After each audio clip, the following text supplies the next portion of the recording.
Assalamualaikum warahmatullahi wabarakatuh. Mari kita mulai. Bismillahirrahmanirrahim. Ada pertanyaan dari brosur? Dari brosur. Yang pertama di halaman 1, di paragraf yang paling bawah. Iman dan takwa bukan hanya pelengkap dalam ibadah, tetapi merupakan pondasi utama dalam membentuk ketahanan spiritual yang kokoh. Tanpa keduanya, seseorang akan mudah putus asa ketika menghadapi musibah, merasa hampa ketika kehilangan, dan mudah tergoda dalam keadaan sempit. Pertanyaan: apakah ketahanan spiritual seseorang hamba itu berbanding lurus dengan ma'rifatullah? Lah iya no. Orang yang mengenal Allah tentu kondisi batinnya, kondisi kejiwaannya, sisi spiritualnya pasti akan kuat. Diuji apapun oleh Allah, dia pasti akan cari jalan keluar sesuai dengan petunjuk Allah. Diuji senang, dia bersyukur, tidak akan sombong. Orang yang spiritualnya tidak baik, tidak mengenal Allah, tentu tidak akan punya aspek batin, sisi dalam. Spiritual itu sisi dalam manusia, dan ini hanya akan baik jika dia mengenal Allah. Diuji kesenangan oleh Allah, dia bersyukur, tidak sombong, tidak merendahkan orang lain. Maka tentu dia bersyukur karena yakin kenal Allah. Kalau saya mensyukuri nikmat ini, Allah sudah berjanji la azidannakum. Diuji karir yang mentereng, lancar, dia bersyukur. Menggunakan karirnya itu untuk lebih mendekat kepada Allah, bukan malah merasa sombong, merasa paling pinter dan lain sebagainya.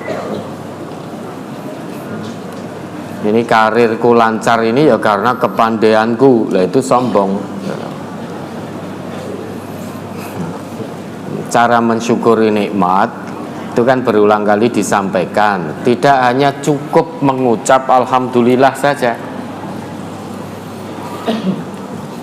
Bersyukur yang sesungguhnya itu kalau menurut Allah dan Rasulnya itu tidak hanya sebatas ucapan alhamdulillah di lisan.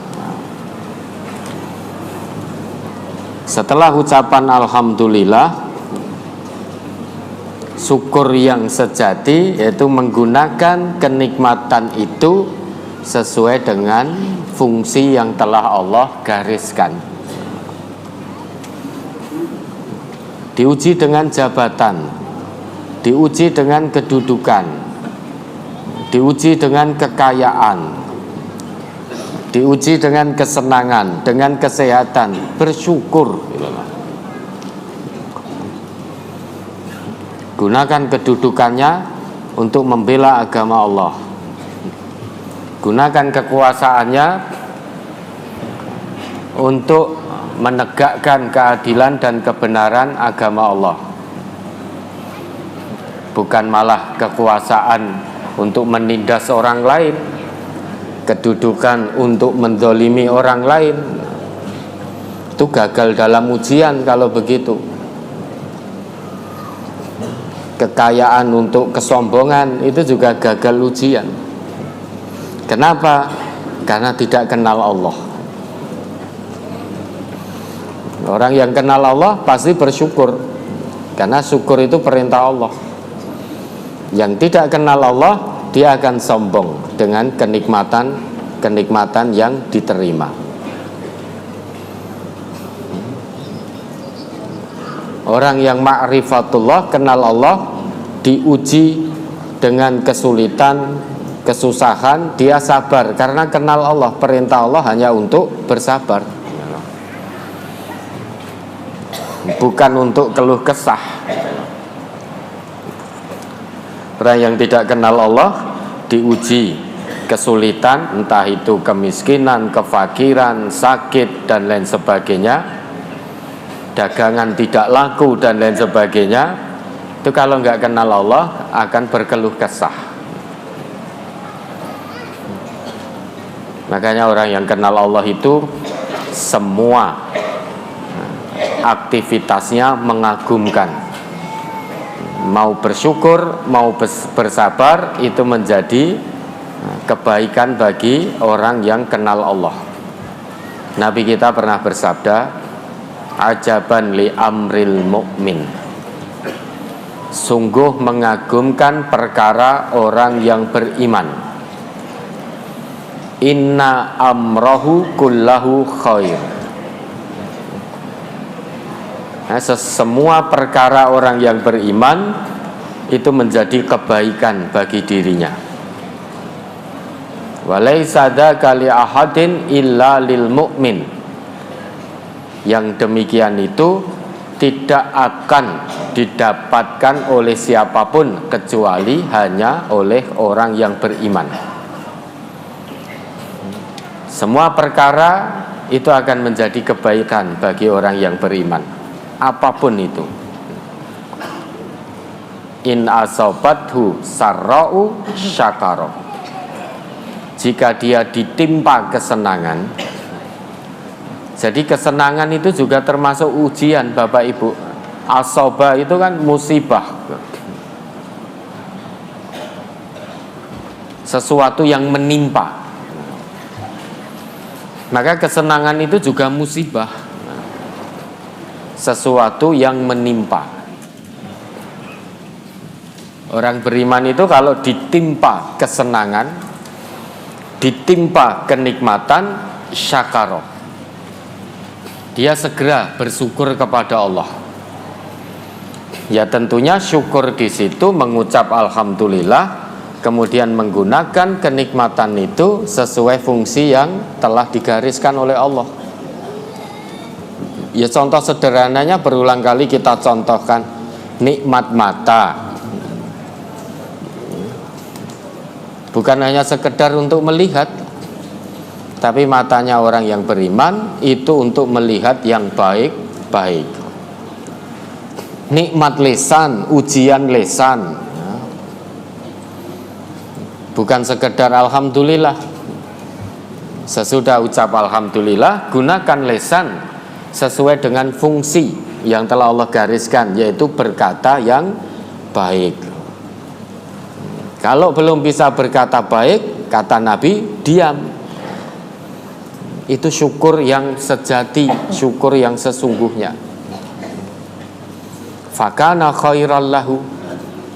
Dengan syukur itulah menjadi kebaikan. Sebaliknya, wa inna sobathu dharra'u sabara. Jika ditimpa kesulitan, ditimpa keburukan, ditimpa kesusahan, ciri orang yang beriman itu sobaro, bersabar, bukan gresulo. Karena hadisnya berbunyi wa in asobathu dharra'u sobaro, bukan wa in asobathu dharra' gresulo, bukan begitu. Sabarlah. Lah sebetulnya kita tahu Bapak Ibu, kita ini kalau ditimpa seneng, diuji dengan kenikmatan, kita syukur atau enggak itu kita tahu. Mbok yakin toh? Setiap orang itu tahu aku ki jane bersyukur apa enggak. Diberi nikmat sehat, dia syukur enggak dengan kesehatan itu. Itu sebetulnya kita sadar dengan perbuatan bahwa saya ini tidak mensyukuri kesehatan ini. Diberi kesehatan malah datang ke tempat-tempat maksiat. Berarti kan sadar tidak mensyukuri nikmat sehat.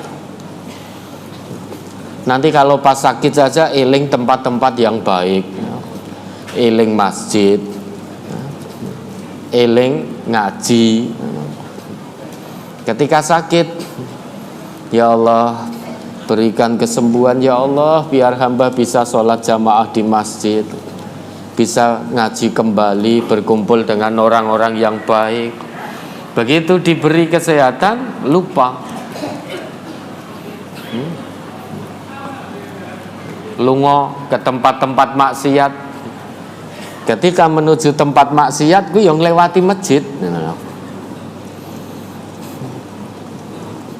Tapi masjidnya ditontonnya, ditolahnya ora gitu loh. Nanti sakit lagi, ingat lagi masjid, ingat lagi majelis-majelis ilmu. Ini orang yang tidak bersyukur. Diuji kesulitan, kita sabar atau enggak? Sakjane apa bahasa Indonesianya ini? Hah? Sebenarnya kita tahu sabar atau tidak. Ya Allah, golek dit kok angel men. Nah, itu enggak sabar gitu loh. Ya. Cari uang halal kok sulitnya minta ampun. Ya Allah, sudah sholat loh saya. Bahkan puasa loh, puasa Daud sisan, tapi kok sulit sekali mencari uang. Akhirnya setan masuk. Alah, kamu sholat, kamu puasa, nyatanya Allah meninggalkan kamu. Kamu cari uang sulit, dah cari yang haram saja, sing penting itu duit. Akhirnya riba lagi pokoknya, ya dah. Ya, biar sing tetap pengen riba, biar Ahad gak datang ke sini. Yang datang ke sini yang memang punya azam mau tobat nasuha dari riba. Nanti yang pengen tetap riba, biar anyel dengan pengajian ini. Halah nak teko dino Ahad kae mung riba tok. Ya, kalau diuji kesulitan itu Bapak Ibu, kewajiban kita sebagai hambanya yang muslim mengenal Allah itu hanya bersabar. Sabar di situ sabar aktif loh ya. Bukan sabar pasif. Kalau sabar pasif itu tidak mau berusaha, tidak mau bergerak untuk lepas dari kesulitan. Sabar aktif itu mau bergerak lepas dari kesulitan, berdoa kepada Allah, istiqomah, dan yakin Allah akan beri jalan keluar, makhraj. Syaratnya hanya satu kok. Untuk dapat solusi dari Allah, keluar dari apapun kesulitan hidup kita, syaratnya itu hanya satu, yaitu takwa. Wa may yattaqillaha yaj'al lahu makhraja wa yarzuqhu min haitsu la yahtasib. Janji Allah begitu. Siapapun orangnya, tidak peduli laki-laki atau perempuan, tua atau muda atau remaja, ya, kaya atau miskin, kalau dia bertakwa kepada Allah, yaj'al lahu makhraja. Janji Allah akan senantiasa menjadikan jalan keluar untuk dirinya. Wa yarzuqhu min haitsu la yahtasib. Memberikan jalan keluar sebagai rezeki dari arah yang tidak pernah disangka-sangka. Syaratnya hanya satu, takwa. Maka kalau kita dapat kesulitan, ujian kesulitan, kok sepertinya buntu, tidak ada jalan keluar, cek ketakwaan kita, cek sholat kita. Sholat kita sudah benar apa kurang benar? Jangan-jangan sholat kita ini hanya sekedar isqatul wajib, penggugur kewajiban, belum tanha anil fahsya wal mungkar, belum mencegah kita dari perbuatan keji dan mungkar, hanya sebatas penggugur kewajiban. Kewajiban orang Islam salat, tetapi meski dia salat, dia tidak paham makna dari sholat itu sendiri. Meski sholat, ya terus maksiat karena tidak paham fungsi dari sholatnya. Maka perlu dicek ya, sholat kita ini. Kalau ujian kesulitan kok sepertinya buntu, tidak pernah ada solusi, tidak pernah ada jalan keluar. Padahal janji Allah itu hamba yang bertakwa akan diberi solusi, jalan keluar di semua kesulitan. Datang satu kesulitan, datang pula jalan keluar yang banyak. Selesai satu kesulitan sebagai ujian, datang lagi kesulitan sebagai ujian iman berikutnya. Tapi Allah juga sudah kirimkan jalan keluar yang banyak. Satu kesulitan, ada banyak jalan keluar dari Allah. Syaratnya takwa. Kalau kita punya satu masalah, seperti tidak ada jalan keluarnya, datang masalah kedua, datang masalah ketiga, keempat, dan seterusnya, seperti tidak pernah ada jalan keluar. Ayo kita kembali cek ya, kedekatan kita kepada Allah. Coba Al-An'am 43. Surat Al-An'am, nama surat 6 ayat 43. Walaula idh ja'ahum ba'suna tadarra'u walakin qasat qulubuhum wa zayyana lahumus syaitanu ma kanu ya'malun. Maka mengapa mereka tidak memohon kepada Allah dengan tunduk merendahkan diri ketika datang siksaan kami kepada mereka? Bahkan hati mereka telah menjadi keras, dan setan pun menampakkan pada mereka kebagusan apa yang selalu mereka kerjakan. Ya dah. Kalau kita diuji kesulitan, kesusahan, entah itu sakit, entah itu di PHK, entah itu dagangan tidak laku, apapun bentuk kesulitannya, entah itu kesulitan dalam rumah tangga, hubungan suami istri yang tidak harmonis, maka solusi dari Allah di ayat ini datang kepada Allah dengan merendahkan diri. Falaula idh ja'ahum ba'suna tadarra'u. Kenapa mereka tidak memohon kepada Allah dengan tunduk, dengan merendahkan diri? Idh ja'ahum ba'suna tadarra'u, ketika ujian kesulitan kami menimpa mereka. Kenapa tidak datang kepada kami, yaitu Allah, tidak mendekat kepada kami, tidak yakin kepada kami bahwa kami punya banyak jalan keluar, tidak memohon kepada kami, tapi yang dilakukan malah sebaliknya, hatinya semakin keras,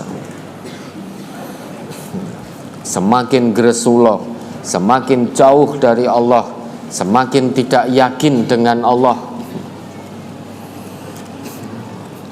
Allah itu punya segalanya, semua jalan keluar itu yang punya hanya Allah. Yakin tidak kita dengan jalan keluar dari Allah? Kalau yakin, datang mendekat kepada Allah, perbaiki ibadahnya, perbaiki akhlaknya, hubungan dengan Allah perbaiki, kuatkan lagi. Hubungan sesama manusia perbaiki, ibadah, muamalah perbaiki semuanya. Penyakit hati bersihkan total. Yang namanya penyakit hati jangan dirawat, harus segera dibersihkan. Itulah takwa. Maka ketahanan spiritual seseorang berkaitan sejauh mana dia mengenal Allah.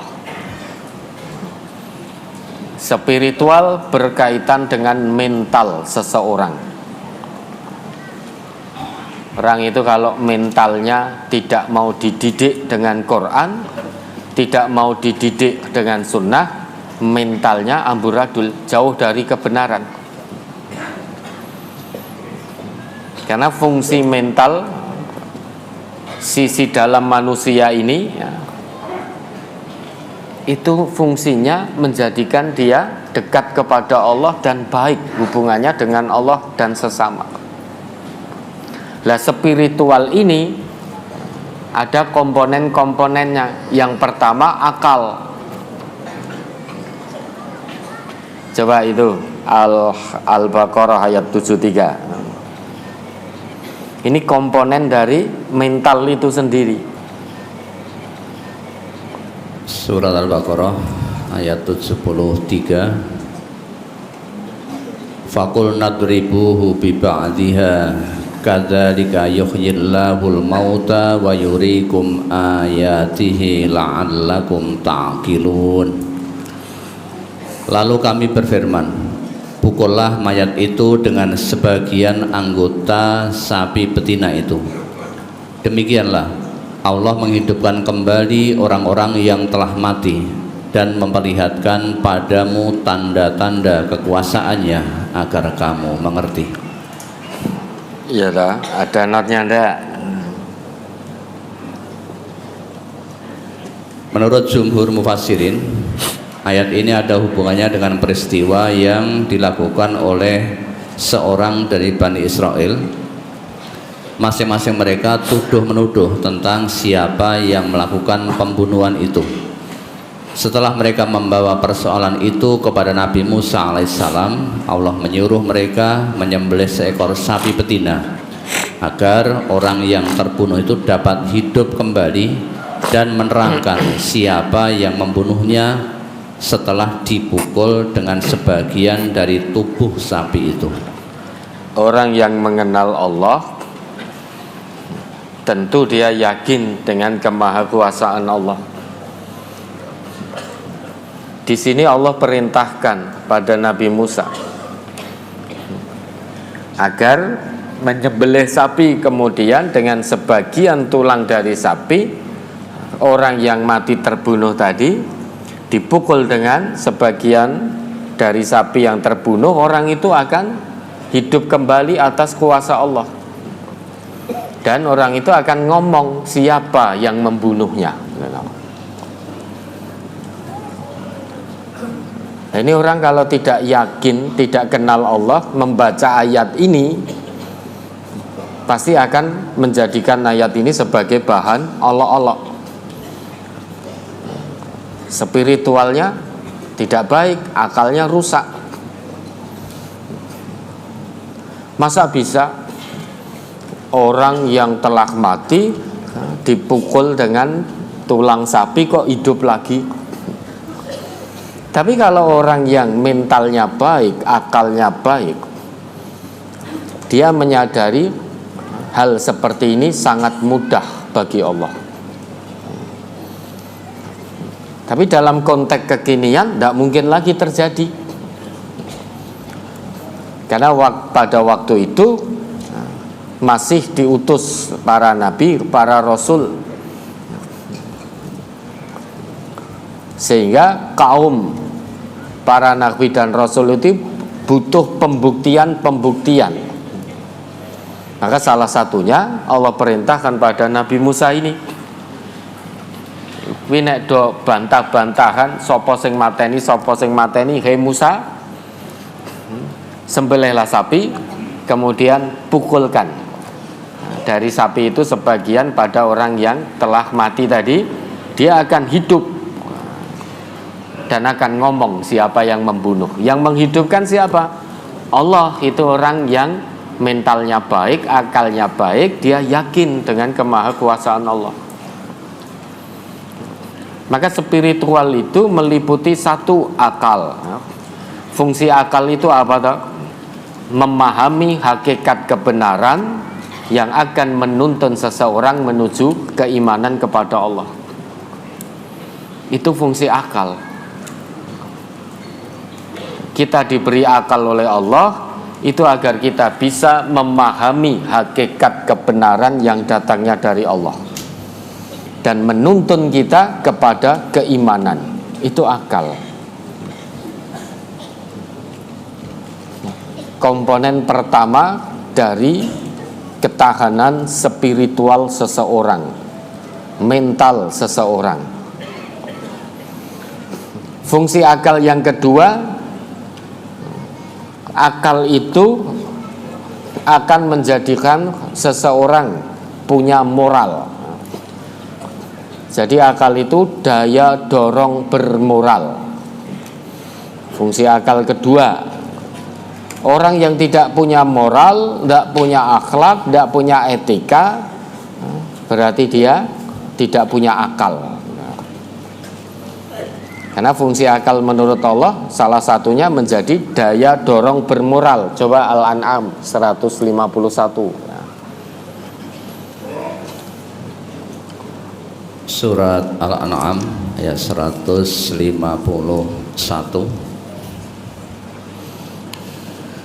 Qul ta'alau atlu ma harrama rabbukum alaikum alla tusyriku bihi syai'aw wa bil walidaini ihsana wa la taqtulu awladakum min imlaq nahnu narzuqukum wa iyyahum wa la taqrabul fawahisha ma dhahara minha wa ma batan wala taqtulun nafsal lati harramallahu illa bil haqq dzalikum wassaqum bihi la'allakum ta'qilun.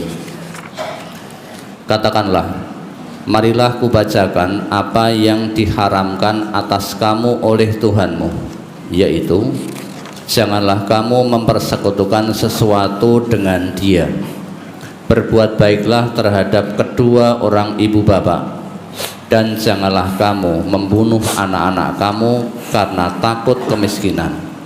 Kami akan memberi rezeki kepadamu dan kepada mereka. Dan janganlah kamu mendekati perbuatan-perbuatan yang keji, baik yang nampak di antaranya maupun yang tersembunyi. Dan janganlah kamu membunuh jiwa yang diharapkan Allah membunuhnya, melainkan dengan sesuatu sebab yang benar. Demikianlah itu yang diperintahkan oleh Tuhanmu kepadamu, supaya kamu memahaminya. La'allakum ta'qilun. Ayat-ayat tadi kan ditutup oleh Allah, la'allakum ta'qilun, agar kami itu berpikir, agar kami itu berpikir dengan akal sehatmu. Dari ayat ini, Bapak dan Ibu, kita bisa mengambil pelajaran bahwa akal salah satu fungsinya sebagai daya dorong bermoral. Tidak menyekutukan Allah, itu kan moral, itu kan akhlak. Terus kemudian berbakti kepada kedua orang tua, itu moral. Hanya orang yang berakal sehat saja, yang akalnya salim saja, yang tidak menyekutukan Allah, yang berbakti kepada kedua orang tua, tidak mendolimi orang lain, tidak membunuh anak-anak karena takut kemiskinan, tidak menumpahkan darah orang lain tanpa alasan yang dibenarkan oleh agama, dan kemudian yakin bahwa Ar-Razzaq itu Allah, kemudian menjauhkan diri dari perbuatan keji maupun mungkar, baik yang tampak maupun yang sembunyi-sembunyi, menjauhkan diri dari perbuatan dosa, baik yang dilakukan secara terang-terangan maupun sembunyi-sembunyi, itu kan moral. Jujur itu kan moral, akhlak. Tidak menyembunyikan kebenaran itu kan akhlak, moral. Tidak mencampur adukkan antara yang hak dengan yang batil, itu kan akhlak. Tidak mendolimi orang lain, tidak menganiaya orang lain, itu kan moral. Nah, dari Al-An'am 151 ini berarti Allah beri kita akal sebagai ujian. Apakah kita akan jadi hambanya yang bermoral atau tidak bermoral? Kalau dia mensyukuri betul, kita mensyukuri betul nikmat akal ini, tentu kita akan jadi manusia yang bermoral. Hanya menggunakan akal untuk kebenaran, berbuat kebenaran, cinta kebenaran dan terus berbuat benar, cinta kejujuran dan terus berlaku jujur. Itu orang yang punya akal sehingga moralnya baik. Akal yang baik hanya bisa didapat saat kita itu betul-betul kenal dengan Allah, ma'rifatullah itu. Maka spiritual itu komponen pertama akal, yang kedua kolbu. Kolbu itu apa tuh? Hati. Fungsi hati itu apa? Satu, tempat bersemayamnya iman. Itu kolbu. Coba Al-Hajj 32. Surat Al-Hajj nama surat 22 ayat 32. Zalika wa may yu'azzim sya'airallahi fa innaha min taqwal qulub. Demikianlah perintah Allah, dan barang siapa mengagungkan syiar-syiar Allah, maka sesungguhnya itu timbul dari ketakwaan hati. Mengagungkan syiar-syiar Allah berarti tunduk patuh pada syariat Allah, pada aturan Allah. Kalau itu kita lakukan, tunduk patuh betul pada aturan Allah, ketahuilah ada iman dalam hati kita. Sehingga seseorang itu spiritualnya baik atau tidak tergantung kolbunya, tergantung imannya. Tempat iman itu ada di kolbu. Kalau kolbu seseorang itu baik, pikirannya pasti baik. Kolbunya itu salim, akalnya juga akan salim, perbuatannya juga akan salim, ucapannya juga akan salim, pola pikirnya juga akan salim. Semua ditentukan dari kolbunya. Maka yang selamat di hadapan Allah itu yang datang kepada Allah biqalbin salim. Karena kolbun itu menjadi sumber seseorang baik atau tidak tergantung kolbunya. Kalau kolbunya salim, penglihatannya juga salim, pendengarannya juga salim, lesannya juga salim, pola pikirnya, cara berpikirnya juga salim, perbuatannya salim. Karena hati yang salim itu, Bapak Ibu, dia akan kirim, dia akan kirim pesan ke seluruh organ tubuh. Pesan yang terkirim yang baik-baik. Nah, kalau kolbun seseorang itu sudah salim, semuanya akan salim. Dia akan kirim sinyal ke otak, dia akan kirim sinyal ke akal. Orang yang punya otak belum tentu punya akal. Binatang itu punya otak tapi tidak punya akal. Manusia juga punya otak, tapi kalau kita mengikuti kebatilan, kedzaliman, bukan kebenaran yang kita ikuti, berarti kita hanya punya otak, tidak punya akal, sehingga lebih hina daripada binatang. Jadi untuk berpikir manusia itu bukan otak, ya, tapi akal.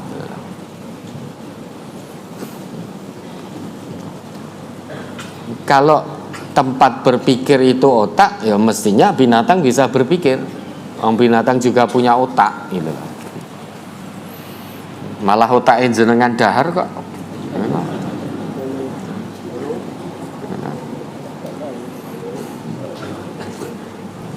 Tidak semua manusia yang punya otak itu pasti punya akal. Kalau semua manusia pasti punya otak, tapi belum tentu semua manusia punya akal. Kalau dia tahu kebenaran, tahu kemaksiatan, kok yang diikuti kemaksiatan, maka dia hanya punya otak tapi tidak punya akal. Kalau dia ikuti kebenaran, jauhkan diri dari kemaksiatan, dia punya otak dan punya akal. Semua itu ditentukan sejauh mana kesaliman dari kolbunya. Kalau kolbunya salim, insya Allah semuanya akan salim juga. Ini sumber, ya, kolbu ini menjadi sumber. Coro-corone itu mesin seseorang itu jalan baik atau tidak tergantung kolbunya. Kolbu ini untuk bisa jadi baik harus dicelup. Dengan apa? Dengan ayat-ayat Allah. Satu-satunya celupan terbaik untuk kolbu kita, ya celupan Allah, yaitu Al-Quran.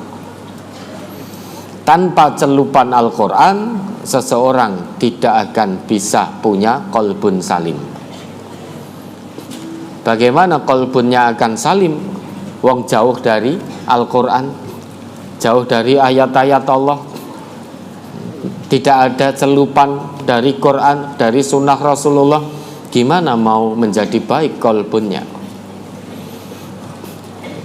Karena kolbun itu tempat bersemayamnya iman seseorang. Itu salah satu fungsi kolbun. Fungsi kedua dari kolbun, ya, tempat sarana memperoleh ilmu, itu kolbun. Al-Hajj coba 46. Itu fungsi kolbu yang kedua, sarana memperoleh ilmu. Surat Al-Hajj nomor surat 22 ayat 46. Afalam yasiru fil ardi fatakuna lahum qulubun ya'qiluna biha aw adhanun yasma'una biha fa innaha la ta'mal absar walakin ta'mal qulubul lati bis sudur. Maka apakah mereka tidak berjalan di muka bumi, lalu mereka mempunyai hati yang dengan itu mereka dapat memahami, atau mempunyai telinga yang dengan itu mereka dapat mendengar? Karena sesungguhnya bukanlah mata itu yang buta, tetapi yang buta ialah hati yang di dalam dada. Kalau menurut Allah dalam ayat ini, manusia itu berpikir dengan qalbu. Qulubu ya'qiluna biha. Jadi harusnya kita berpikir itu dengan hati yang ada di dalam dada, bukan yang di kepala ini. Kepala ini hanya mendapat kiriman, mendapat pesan dari hati yang ada di dalam dada. Kalau hatinya mengirim pesan baik, berpikirnya baik. Hatinya mengirim pesan untuk husnudon, maka yang di kepala juga husnudon. Hatinya, kolbunya ngirim pesan untuk suudon, untuk ghil, maka kepalanya juga suudon. Isi kepala juga suudon. Kalau kolbunya mengirim sinyal untuk sombong, isi kepalanya juga penuh dengan kesombongan, maka jadi besar kepala, besar mulut.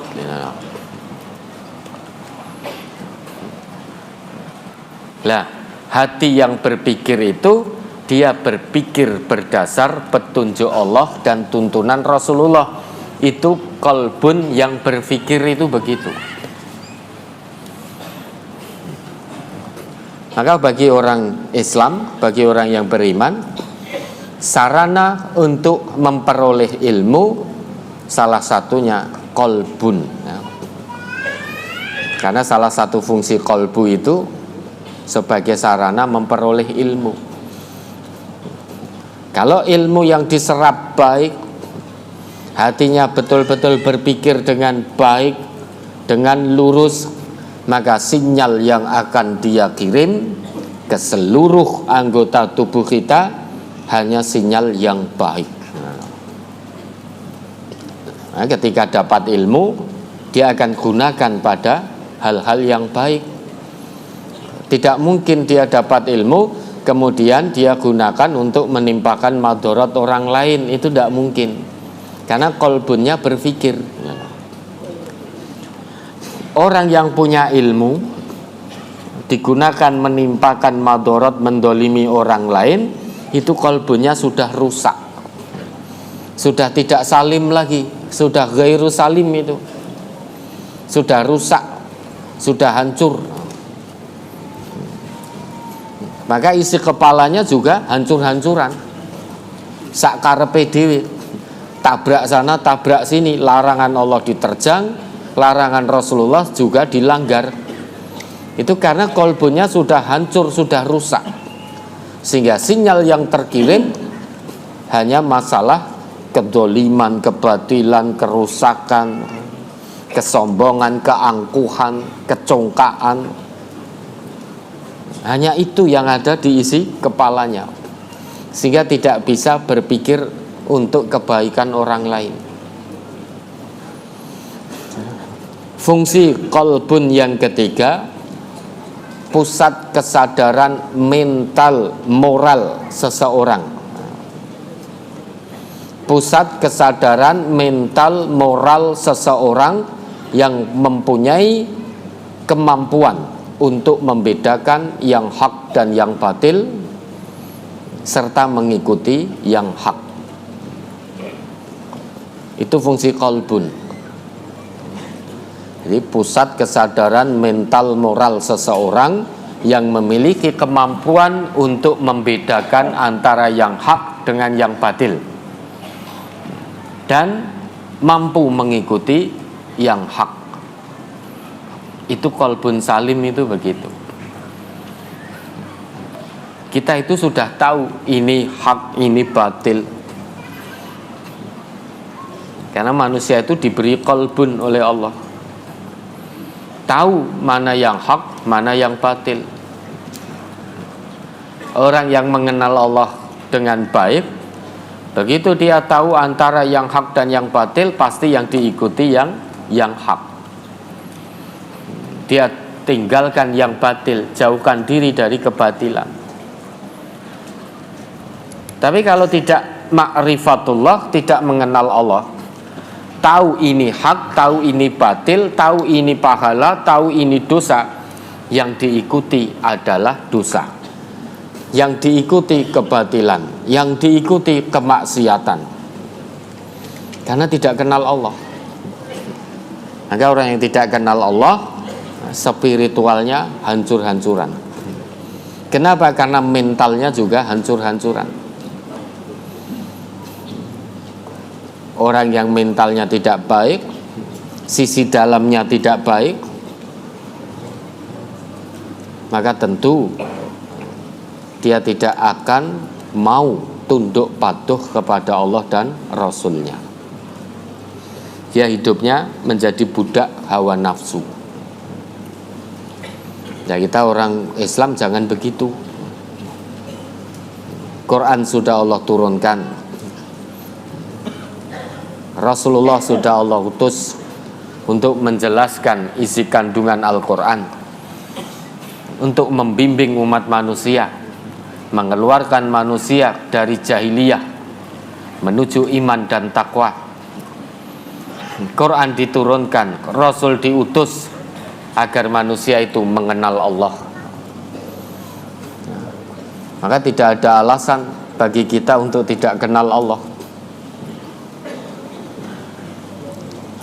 Mari untuk lebih kenal Allah, dalami Quran, kaji Quran, kaji sunnah, tuntunan Rasulullah, ikuti dengan baik, tunduk patuh di hadapan Quran dan sunnah. Jangan menawar di hadapan Quran dan sunnah. Quran dan sunnah itu bukan untuk ditawar, tapi untuk diamalkan. Karena agama ini hanya ada dua: satu, if'al, kerjakan; dua, la taf'al, jangan kerjakan. Kalau itu perintah Quran dan sunnah, sudah, tidak usah pikir panjang, bismillah, kerjakan secara maksimal. Kalau itu larangan dari Quran dan sunnah, sudah, tidak usah berpikir panjang-panjang, jangan kosek-kosek lagi, bismillah, segera tinggalkan larangan Quran dan sunnah itu. Riba itu larangan Quran atau sunnah? Quran dan sunnah. Wes ndak usah kosek-kosek. Langko nek hijrah dari riba, makanku piye? SPP anakku gimana? Cicilan rumahku gimana? Ini gimana? Itu kosek-kosek namanya. Sesudah tahu riba itu larangan Quran dan sunnah, bismillah, bulatkan tekad karena Allah, hijrah dari riba. Mohon petunjuk pertolongan kepada Allah. Jangan ditunda-tunda. Karena kalau kita menunda-nunda dari riba, engkosek, masih menikmati riba, sesok mati. Mati dalam keadaan belum tobat, belum hijrah dari riba. Maka jadi ashabu jahannam itu, penghuni jahannam. Nah, kalau itu larangan Quran dan sunnah, jangan ditawar lagi. Segera, bismillah, tinggalkan karena Allah. Ya, tentu ada kaitannya ya, ketahanan spiritual, mental, moral seseorang itu ada kaitannya dan berhubungan langsung dengan sejauh mana dia mengenal Allah. Ada lagi? Pertanyaan di halaman 2. Dalam pandangan Islam, kesulitan bukanlah azab semata, melainkan ujian yang dapat membawa kebaikan jika disikapi dengan benar. Ini mohon dijelaskan. Ujian itu, kesulitan itu, Bapak dan Ibu, bagi orang Islam itu bukan azab. Kesulitan, kesusahan, sakit, fakir, miskin, bangkrut, PHK, kehilangan keluarga tercinta, itu bagi orang Islam, kata Allah, itu bukan azab, tapi itu ujian iman dan takwa. Tinggal sejauh mana kita menyikapi ujian tersebut. Kalau kita sampai meratap, misal keluarga tercinta dipanggil oleh Allah, sedih boleh, manusiawi. Tapi kalau sampai berkepanjangan, sampai meratap, bahkan sampai menyalahkan Allah, itu sudah bukan lagi ujian, tapi berubah menjadi azab. Kesulitan itu hanya bisa menjadi ujian kalau kita menyikapinya dengan benar. Itu dengan cara sabar itu. Orang yang beriman seharusnya yakin ujian yang Allah berikan itu bukan karena Allah benci pada dia, tapi justru Allah sangat menyayanginya. Allah hendak menaikkan derajatnya tinggi-tinggi, maka diuji dulu oleh Allah. Bapak Ibu atau kita semua ini kalau tidak ingin diuji oleh Allah, itu jalannya cukup mudah. Kalau sudah bosan dengan ujian kesulitan, ujian iman dan takwa dari Allah, cukup tempuh dua jalan. Niscaya tidak akan lagi diuji oleh Allah. Satu, mati. Dua, keluar dari Islam. Nanti kalau sudah keluar dari Islam, tidak akan diuji lagi, tapi diujo, barkui diadab gitu loh.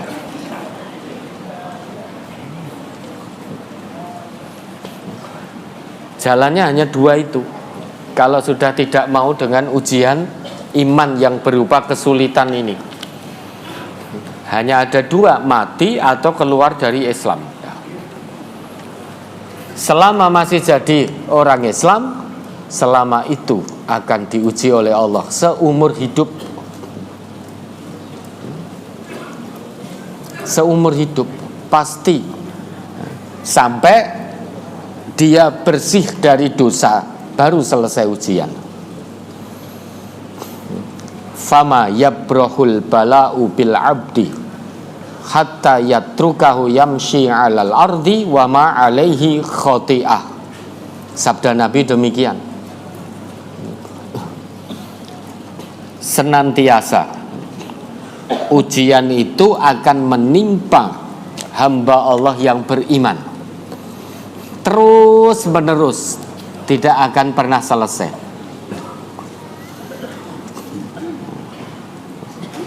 Selesai dari ujian pertama, akan datang ujian keimanan yang kedua. Selesai dari ujian keimanan kedua, datang ujian iman yang ketiga.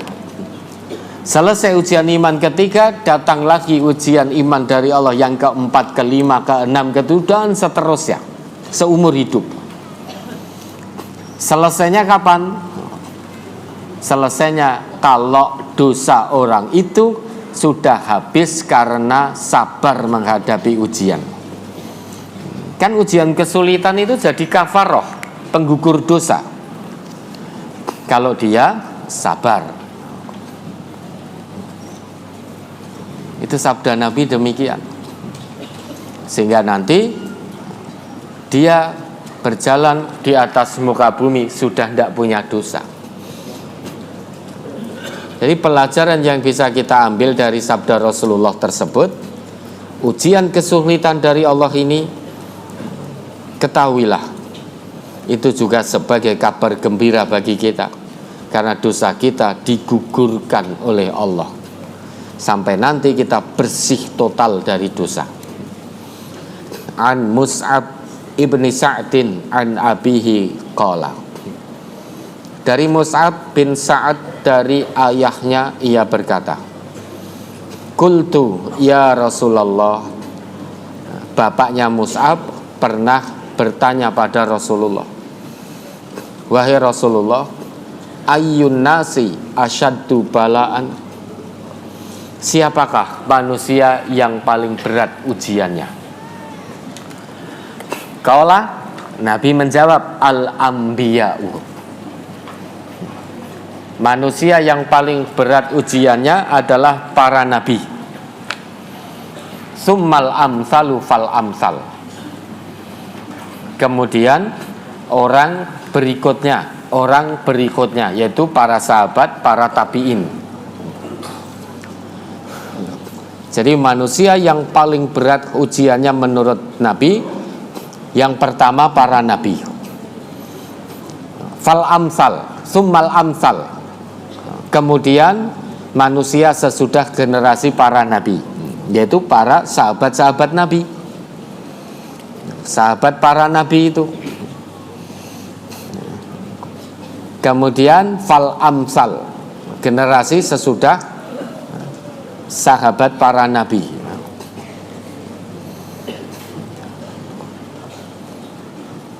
Yubtalar rajulu ala hasabi dinihi, seseorang itu akan diuji sesuai kadar kekuatan agamanya. Fa in kana fi dinihi sulban ishtadda balauhu,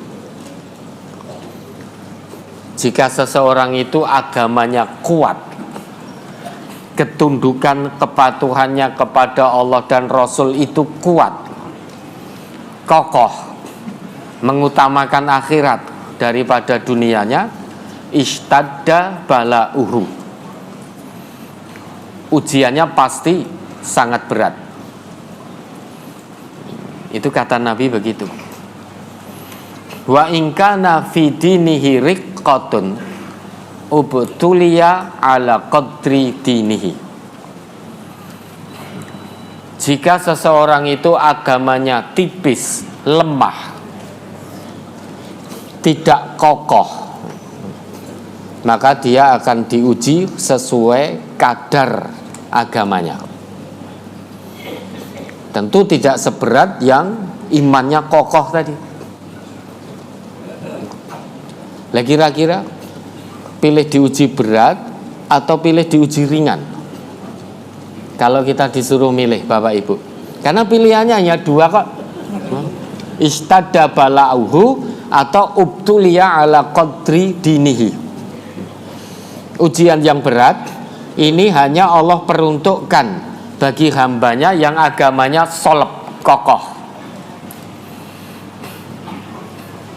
Ujian ringan itu hanya Allah peruntukan bagi hambanya yang agamanya rikoh, tipis sekali, lemah sekali. Pilihannya hanya dua berdasar hadis ini. Iman kita pilih solbun atau rikotun. Kalau kita memilih iman yang soleb, yang kokoh, harus siap dengan istada bala tadi, dengan balaun syadidun, dengan ujian yang sangat berat, harus siap. Karena keimanan yang kokoh pasti ujiannya akan berat. Kenapa berat? Karena dia punya iman yang kokoh. Meski berat ujiannya, imannya itu kokoh, sehingga tidak mungkin tidak lulus ujian yang berat. Wong punya keimanan yang kokoh. Tapi kalau imannya rikoh, tipis, diuji ringan sekalipun bisa gagal ujian. Wong tipis. Tipis itu berarti mintip-mintip gitu loh. Ya. Antara hidup dan mati, iman itu antara mau masuk atau mau keluar, bukan yasdad wa yangkus lagi, bukan bertambah dan berkurang lagi, tapi yadkhul wa yakhruj, masuk dan keluar. Itu yang imannya rikoh. Kalau sudah rikoh, diuji dengan ujian yang ringan saja, imannya lepas sudah. Kalau sudah lepas, bagaimana mau masuk lagi? Kalau masih yangkus, berarti masih di dalam iman, hanya sedang berkurang. Nah, kalau sedang berkurang, tinggal ditambah. Tapi kalau iman sudah yakhruju, sudah keluar dari hati, gimana mau memasukkan? Karena nggak ada yang jual iman. Nah, kira-kira pilih yang solbun atau yang rikotun? Kalau kita dihadapkan dua pilihan itu, Bapak Ibu, pun jawab jujur saja. Ya. Kita ini pilih solbun atau rikotun?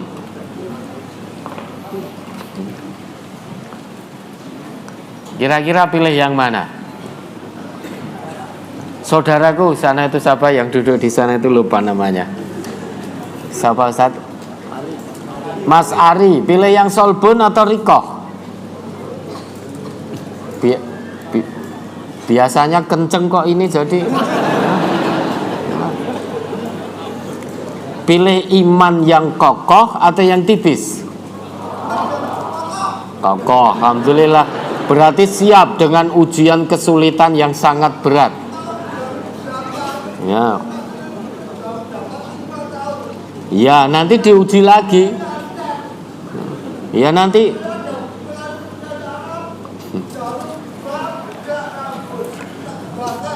ya, nanti akan diuji lagi dengan yang berat lagi, ya. Ya. Kira-kira kita pilih kokoh, solbun itu, atau rikoh, ringan, tipis? Yang kokoh atau yang tipis, Bapak Ibu? Nah, kalau sudah milih yang kokoh, konsekuensi logisnya itu balaknya akan syadid, ujiannya akan berat. Nabi yang ngendiko. Tapi kalau imannya rikoh, ya, itu bisa jadi nanti diujo gitu loh.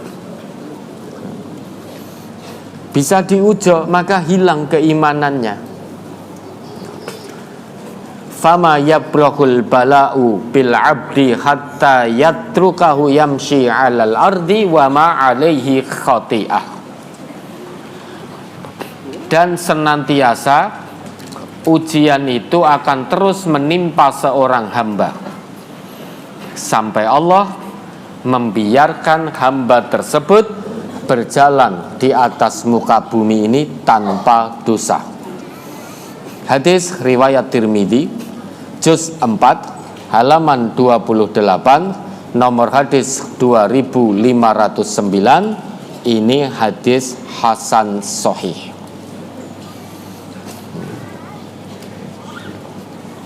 Maka ujian itu berbanding lurus dengan keimanan seseorang. Lah tentu kita bersyukur, selain bersabar, kita bersyukur Allah masih berkenan menguji kita, menguji keimanan kita, menguji ketakwaan kita dengan kesulitan demi kesulitan. Justru kita harus prihatin kalau ternyata Allah tidak berkenan lagi menguji kita.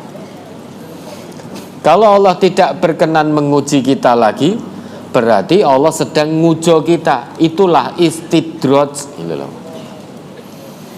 Terus melakukan kemaksiatan, tapi usahanya lancar, uangnya melimpah, karirnya lancar, padahal tidak taat pada Allah. Kesehatannya prima, jarang sakit. Itu namanya diujo, istidraj. Coba Al-An'am 44. Al-An'am ayat 44. A'udzu billahi minasyaitonir rajim.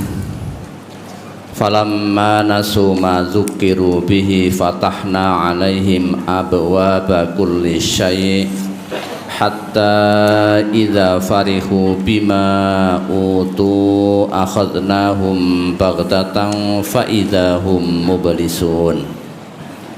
Maka tatkala mereka melupakan peringatan yang telah diberikan kepada mereka, kami pun membukakan semua pintu-pintu kesenangan untuk mereka, sehingga apabila mereka bergembira dengan apa yang telah diberikan kepada mereka, kami siksa mereka dengan sekonyong-konyong, maka ketika itu mereka terdiam berputus asa.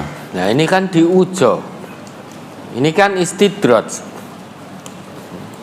Tidak mau tunduk pada peringatan Allah, peringatan Quran, peringatan Rasulullah, tidak mau tunduk, terus bermaksiat, maka Allah akan buka semua pintu-pintu kesenangan. Kesehatannya prima, tidak pernah sakit, kekayaannya melimpah, golek duit gampang banget itu loh.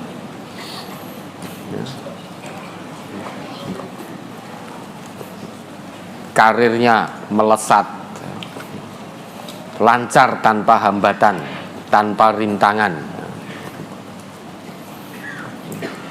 Padahal dia terus maksiat, tidak tunduk pada peringatan Allah, tidak mau mengikuti Quran, tidak mau mengikuti tuntunan Rasulullah, tapi kok lancar sak kabehane. Itulah diujo. Istidraj, fatahna alaihim abwaba kulli syai'.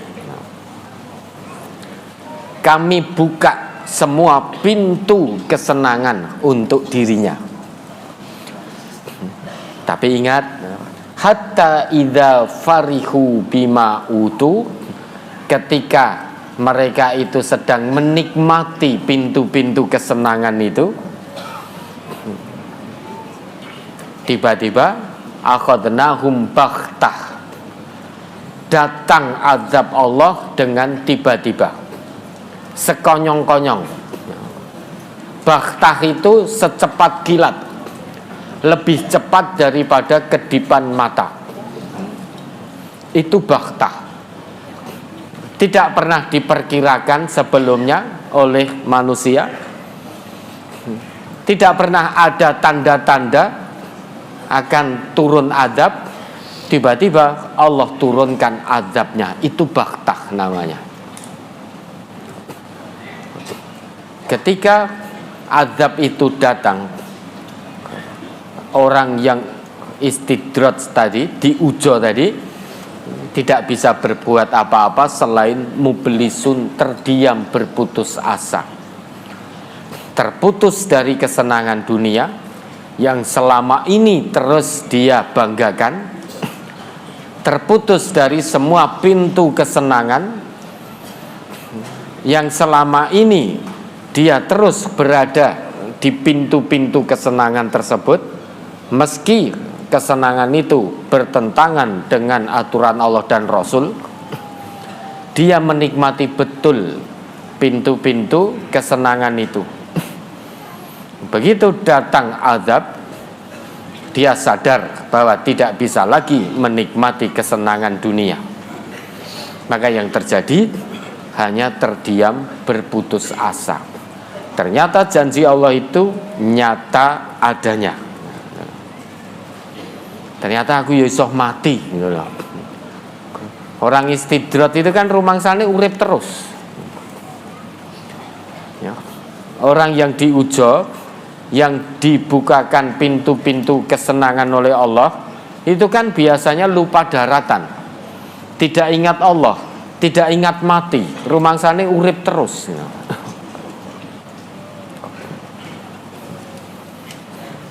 Maka begitu datang azab, dia terdiam, berputus asa,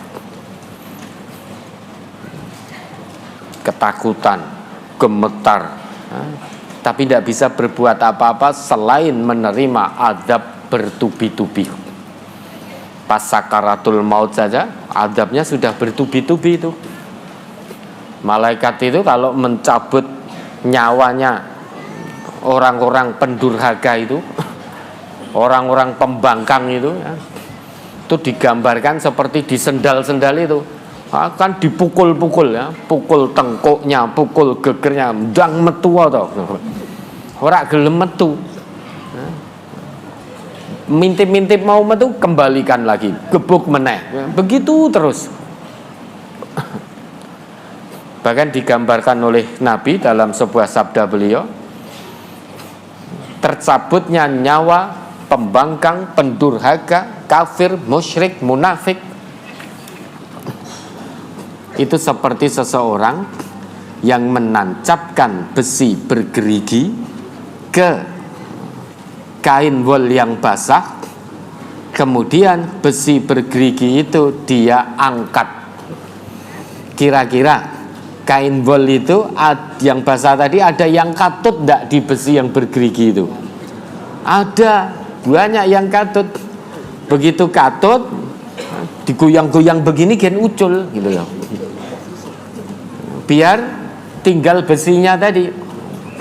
Digoyang-goyang ini celup ke kain bol lagi, angkat lagi jenek sing katut, balik ke meneh. Goyang-goyang diublak-ublak gitu ya. Diangkat lagi, masih katut lagi, celup ke meneh gitu loh. Terus seperti itu. Maka ya udah mublisun udah. Tidak bisa berbuat apa-apa selain terdiam, berputus asa dan merasakan betapa dahsyatnya azab dari Allah. Nah, kira-kira pilih diuji atau diujo?